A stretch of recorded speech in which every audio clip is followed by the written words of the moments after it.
തിരുവനന്തപുരം നഗരസഭയിലെ ആറ്റിപ്ര വാർഡിലെ കല്ലിങ്കൽ, തൃപ്പാദപുരം ഭാഗങ്ങളിലെ 8 മാസത്തിലേറെയായി കുടിവെള്ളം മുടങ്ങുന്നതായി പരാതി. ജനപ്രതിനിധികൾക്കും ഉദ്യോഗസ്ഥർക്കും നിരവധി തവണ പരാതി നൽകിയിട്ടും ഫലമുണ്ടായിട്ടില്ലെന്ന് പ്രദേശവാസികൾ പറയുന്നു. നാട്ടുകാരുടെ നേതൃത്വത്തിൽ വാട്ടർ അതോറിറ്റി ഓഫീസ് ഉപരോധിച്ചതടക്കമുള്ള സമരപരിപാടികൾ നടന്നെങ്കിലും പ്രശ്നത്തിന് ശാശ്വത പരിഹാരമായിട്ടില്ല. വെള്ളം കിട്ടാതെ നട്ടം തിരിയുകയാണ് കല്ലിങ്കൽ, തൃപ്പാദപുരം ഭാഗങ്ങളിലുള്ളവർ. സമരങ്ങളെ തുടർന്ന് 2 ആഴ്ച വെള്ളം ലഭിച്ചെങ്കിലും തുടർ നടപടികൾ ഉണ്ടായില്ല. കുറച്ച് കിണറുകളുണ്ട്, അതൊന്നും കുടിയോഗ്യമുള്ള അല്ല, അത് നമുക്കത് ഉപയോഗിക്കാൻ ഒക്കത്തില്ല. ചുരുക്കത്തിൽ വേറെ ആൾട്ടർനേറ്റ് സോഴ്സസ് ഒന്നുമില്ല. കോർപ്പറേഷൻ്റെ വെള്ളം മാത്രം ഡിപ്പെൻഡ് ചെയ്താണ് നമ്മൾ ജീവിക്കുന്നത്.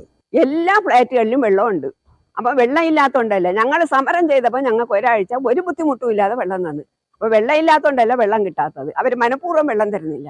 വെള്ളമില്ലാത്തതിനാൽ തുണി അലക്കാൻ പോലും കഴിയാതെ വന്നതോടെ കുട്ടികൾക്ക് സ്ഥിരമായി സ്കൂളുകളിലേക്ക് പോകാൻ പോലും പറ്റാത്ത അവസ്ഥയാണ്. 1 കിലോമീറ്റർ ദൂരമുള്ള പൊതു ടാപ്പിൽ നിന്ന് കുപ്പികളിലും മറ്റുമാണ് ഇപ്പോൾ വെള്ളം എത്തിച്ചു കുടിക്കുന്നത്. ടെക്നോ പാർക്കിന് സമീപമുള്ള ഈ പ്രദേശത്ത് ജല അതോറിറ്റിയിലേക്ക് ഫോൺ വിളിച്ചാൽ പോലും എടുക്കുന്നില്ലെന്നാണ് പരാതി. മീഡിയ 1 തിരുവനന്തപുരം.